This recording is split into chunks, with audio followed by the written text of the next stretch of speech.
करते रहते। इतनी देर में भगवान की भक्ति करो, भगवान जिसका जो होना सो हो जाए, बस आशीर्वाद हो के हमारा कल्याण। ऐसे सोचते हम तो ये क्या, अरे उसका नहीं नहीं, उसको कुछ नहीं होना चाहिए। वो कथा तो चली रही, मुझे सुना दे पहले कि वो दूसरी बार ये चल वही बुराई वही तो चली, बुराई वाली। हाँ तो वही तो चलेगी। हाँ तो एक भाई साहब थे, भाई साहब की पत्नी भाभी जी और उनके देवर, 3 लोग थे। ठीक है ना, कितने लोग? 3 परिवार में, तीनों मिलकर बहुत अच्छे से रहते थे।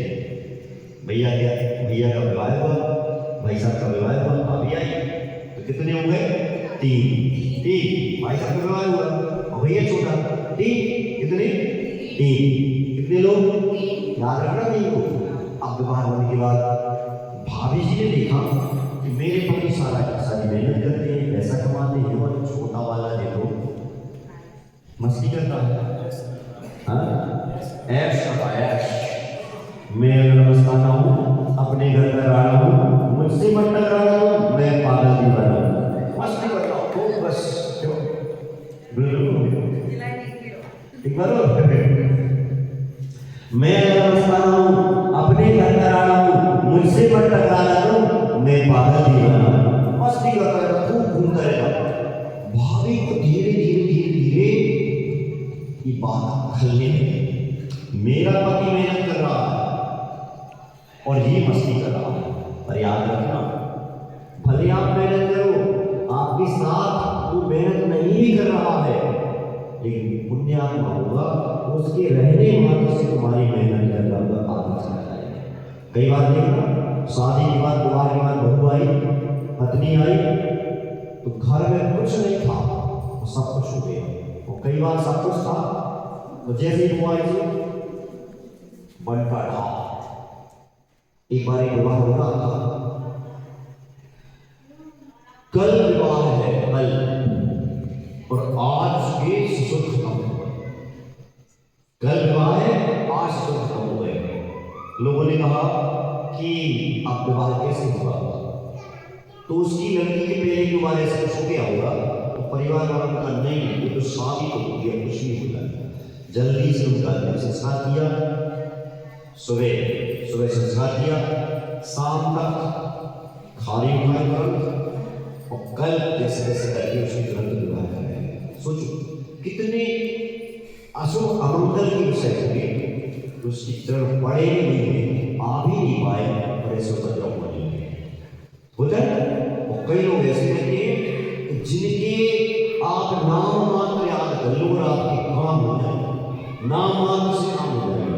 आप पारस का भगवान को देख लो, थोड़ा सा एक विचार करो, हे पारस हमारा काम हो गया, हो जाएगा, हो ही गया, करके देखेगा। तो वो भैया करता कुछ नहीं था, पर कई बार ऐसा रहता है, 2 लोग मिलकर रह रहेंगे, 3 लोग मिलकर रह रहेंगे, उनमें पता नहीं कौन पुण्यात्मा है। 3 है, 3 लोग में बात करो, 3 लोग में कौन पुण्यात्मा है उनको पता नहीं चल रहा है, पर है कोई पुण्यात्मा।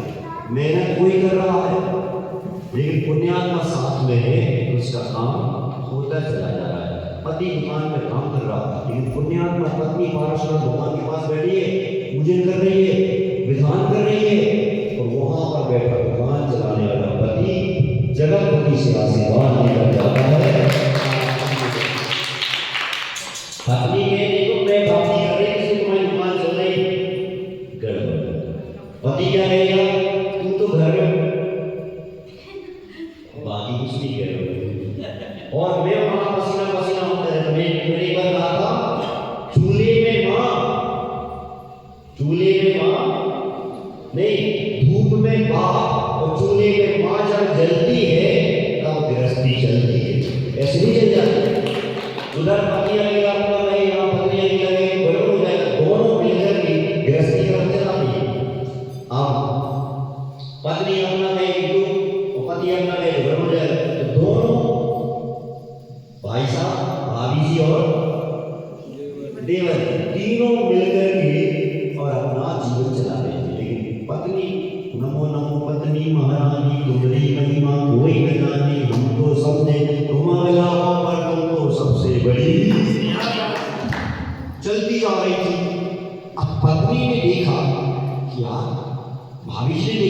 मस्ती कर रहा है। उसने धीरे से अपने भाई से कहा, पति से कहा कि देखो तुम मेहनत करते हो, मुझे मस्ती कर रहा है, और अगर तुम अपनी मेहनत इससे अलग कर लो तुम्हारा पैसा बढ़ जाएगा और उसको देना भी नहीं पड़ेगा। दोनों भाइयों के बीच में इस प्रकार की बात होने लगी। तो पत्नी कहती है करो ऐसा, भाई कहता है देखो अगर मैं ऐसा करूँगा तो समाज लोग क्या कहेंगे कि तुम तो बड़े थे, इसके साथ ऐसा क्यों किया, तुम्हें तो नहीं करना चाहिए, तुम बड़े हो, अन्याय क्यों कर रहे हो, तो मैं नहीं कर पाऊंगा। बहुत दिनों तक लेकिन पत्नी का प्रेशर बार बार आता रहा, बार बार वो कहते रहे बीवी को भगाओ अलग करो इसको। थोड़ी सी संपत्ति के चक्कर में इतनी हालत खराब होती है, एक पेड़ के नीचे मान कर बुरा नहीं मानना, कुत्ता का उदाहरण दे रहा हूँ, कुत्ता का उदाहरण खतरनाक हो गया है। ये दो कुत्ते बहुत प्रेम आसन से पेड़ के नीचे बैठे, कोई भी बात नहीं, कोई विकल्प नहीं, कोई लड़ाई नहीं। एक कौवा कहीं से गया और एक रोटी खा गया और ऊपर पेड़ के ऊपर बैठ के अपने पंजों में फंसा के खा रहा था, लेकिन वो रोटी छूट गई और नीचे आ जाती गिर गई। वहां कौन बैठ गए, दो कुत्ता, और जैसे उनके बीच में रोटी आई उसने पकड़ा इसने पकड़ा और दोनों ने ऐसे खूना खच हो गए, रोटी ज्यों की त्यों पड़ी रही। याद रखना हमारे यहाँ जो संपत्तियां रहती हैं वही संपत्ति में तुम अधिकार जताए हो, वही संपत्ति में तुम्हारे पिताजी जताए हुए, उसी पर कितने समय से अनादिकाल से संपत्ति में अधिकार जताए हुए चले आ रहे हैं। कन्या तुम्हारी रहती हमेशा, क्यों, क्योंकि इसका कोई स्वामी नहीं बन पाया इसका। कितने सुरमा धुरंधर आए, इस धरती को इस वसुधा को अपना बनाया, लेकिन ये किसी की नहीं हुई। कन्या कुंवारी ही धरती आज तक कोई उसका स्वामी नहीं बन पाता, आते हैं कुछ राज करते हैं चले जाते हैं, वो किसी की नहीं होती। कन्या कुंवारी किसी की नहीं, सुनाई पड़ रहा है, कन्या कुंवारी किसी की नहीं। आपको लगेगा कि आपकी नहीं, धरती को भी वही कहा गया, किसी की नहीं है। कितने सारे लोग आए, अपना अधिकार डटाया चले गए, लेकिन उसके बदले में तुमने जो पाप कमाया है वो तो तुम्हें भोगना पड़ेगा। इस पर आगे लोगों को लगता है हमारी है, नहीं कुछ नहीं लगेगा, लगने तो होगी नहीं। और बस संपत्ति के चक्कर में कुत्तों ने अपना हाल खराब कर लिया रोटी के चक्कर में, और अपन लोग भी ऐसे करते जाते हैं। याद रखना वो संपत्ति रुपया पैसा सब कुछ यही बढ़ाया जाएगा, इतनी सी सुई की नोक के बराबर भी नहीं जाएगा। सोच लेना, हम दिन रात व्यापार करते हैं, हम दिन रात व्यापार करते हैं, ना सुख खरीद पाते हैं ना दुख बेच पाते हैं, पता नहीं फिर क्यों व्यापार करने चले जाते हैं। ना सुख खरीद पाते हैं ना दुख बेच पाते हैं, पता नहीं फिर क्यों व्यापार करने चले जाते हैं। दिन रात व्यापार करने चले जाते हैं, ना सुख कोई खरीद पाया है ना कोई दुख बेच पाया, वो आपको भोगने। पत्नी ने बार बार कहा कि इस भाई को भगाओ उसको, जी अपने काम करें, और कल को उस हिस्सा और मांगेगा। चलने लगे, पति ने बहुत मना किया कि नहीं हम ऐसा नहीं कर पाएंगे, दुनिया के सामने समाज के सामने जाकर क्या मुंह दिखाएंगे। बोले नहीं करना होगा उसको जैसे तैसे करके। तो पत्नी का प्रेशर होता है, पत्नी का प्रेशर तो अच्छे सूरमा भी बोलो ना डाउन हो जाता है। कोई व्यक्ति कैसा भी पत्नी के सामने आके थोड़ा सा डाउन हो बोलो ना हो ही जाता है। एक व्यक्ति था, जहां जाता था शेर जैसा बन के रहता था, उसके मित्रों ने देखा यार ये तो शेर बन के रहता है। बोले क्या हुआ, शेर है तो बन के। उसने कहा यार इसको घर पे जाकर देखो ये कैसे रहता, तो बिल्कुल दम भी आ गया। तो लोगों ने कहा कि आप तो पूरे बाजार में दुकान में मित्रों में रिश्तेदार सब जगह जाओ, शेर बन के रहते, घर में तक बुला मैं तक बुला में बाजार में भी शेर, घर में भी शेर, घर में फिर ऐसे क्यों हो जाते हैं। बोले क्या करें, दुर्गा सवाल हो जाता है, शेर तो हूँ पर सवाल हो जाती है।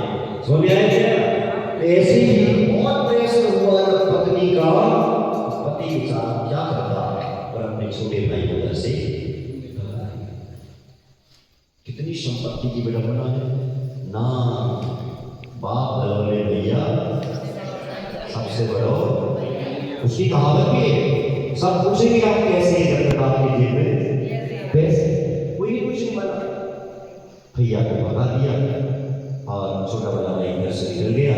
दोनों भाई पति पत्नी मिलकर के आराम से रहे। अब वो बेचारा कैसे भूखा है, प्यासा है, कैसे कुछ पता नहीं। चलता जा रहा था, चलता जा रहा था, चलता जा रहा था। गांव के बाहर पर्वत पर पहाड़ पर जैसे पहुंचा तो पहाड़ के अंदर में बहुत बड़ी गुफा थी। उस गुफा में 1 2 3 4 करके ऐसे 12 लोग बैठे हुए थे। 12 जगह बैठे हुए, 12 क्या बोलते हैं? दर्जन। दर्जन में 10 क्यों नहीं है? 10 की तो और अच्छी रहती। 12 क्यों बनाए?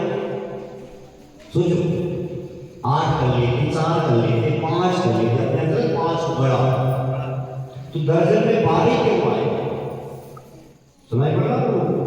सुनो, उसका बहुत बड़ा इतिहास है। 12 को पेट करने में दिक्कत नहीं आती, कहीं ट्रांस करने में दिक्कत नहीं आती। तो 5 रखोगे तो 4% हो जाएंगे, ये कहाँ फंसाओगे? 6 करोगे तो बड़ा हो जाएगा। लेकिन जो 12 का आंकड़ा रहता है, 4 नीचे, 4 बीच में, 4 ऊपर, हो गए 12। तो अच्छा कार्टून बन जाएगा, डब्बा बन जाएगा। 15 में नहीं बनेगा, 10 में नहीं बनेगा, 8 में नहीं बनेगा। सबसे शानदार रैंक होती है 12। इसलिए दर्जन में कितने आते हैं? 12। तो 12 लोग अच्छे आराम से बैठे हुए थे। ठंडी का भयंकर वाली ठंडी का सीजन था। बीच में अलाव सिगड़ी कुर्सी जो कुछ भी है जल रही थी, सब ताप रहे थे। इसने देखा तो वहां बहुत बढ़िया उजाला सारा है, कुछ लोग बैठे हैं। जो भगाया गया देवर उन जाकर के 12 लोगों के बीच में बैठ के ठंडी में आता आते हो तो तुम्हारा बोले गाँव पहला अच्छा इलेक्ट्रॉनिक कुर्सी नहीं चलती चूल्हा। हमने तो देखा यार, हम ठंडी में आ गए देखे बहुत सारे लोग तापते थे। वो ताप रहे थे नहीं आकर के नहीं बैठ के ताप रहे। तुम्हारे बीच में अगर कोई व्यक्ति आए तो तुमसे प्रेम के 2 शब्द भी ना बोल पाओ तो तुमसे बड़ा दर्द दुनिया में कोई। तुम्हारे घर में कोई मेहमान आ जाए तो मुस्लिम लिखा आओ भैया। सबसे बड़ा दुश्मन भी हो और दरवाजे पे आ जाए तो आपको आइए नहीं बोलोगे? आइए नहीं बोलोगे? हैं? आइए। उस समय में सामने वाला व्यक्ति कैसा भी हो, आप 2-3 शब्दों को सुनकर के खुश हो जाएगा। इन लोगों ने पूछा भाई कहाँ से आए? बोले रनौत से आए। क्यों रनौत से नहीं बोलेंगे? इतने दिन से खा रहे हैं हम आपका, तो हमारी भाषा बोलेंगे ना, आए क्या होगा? नहीं बोले तो उसने ये कहाँ से आ रहे बता दिया। सब बात अच्छी थी, खुशी। वहां पर जो ऐसे राउंड में सर्कल में बैठे हुए लोग थे, 1 नंबर का व्यक्ति कहता है क्यों आपको ठंडी कैसी लगती? बताओ नंबर वालों को ठंडी कैसी लगती? वहां बेकार 8 बजे मिलकर 5 बजे रुक जाओ, निकल कर पाओ, जनवरी निकल जाती है, फरवरी थोड़े से उड़ जाती है, पता ही नहीं चलता। ठंडी बहुत बेकार, इतने सारे गजवा से गले हो, स्वेटर कोट टाई पता नहीं कितने सारे इनर वाला कैसे करो। अच्छा तो ऐसे कहोगे जे जब आप क्या बोलोगे? ठंडी अच्छी लगती है। चलिए मिलते उस व्यक्ति ने जैसे पूछा गया, व्यक्ति ने 1 नंबर वाले ने पूछा कि क्यों आपको ठंडी कैसी लगती है? उसने कहा ठंडी मुझे बहुत अच्छी लगती है, कुछ भी खाओ कुछ भी पियो सब बच जाता है। आदमी बीमार कम होकर ठंडियों में बहुत आनंद से जीवन व्यतीत होता है। ठीक है। 5 नंबर वाले व्यक्ति ने पूछा कि आपको गर्मी कैसी लगती है? बताओ भैया। मामेगा कछु कर नहीं पाओ, पसीना पसीना, सुबह नहाओ, डियो पाउडर लगाओ, सब धो दो, फिर नहाओ, फिर गंदे, फिर नहाओ, फिर गंदे, हैं ना कपड़ा पहन पाओ। और सबसे ज़्यादा शादी गर्मी में हो और खा कछु नहीं पाओ, खाए दही बड़ा खाओ, सब गड़बड़ हो जाता, फट जाता, खराब हो जाती,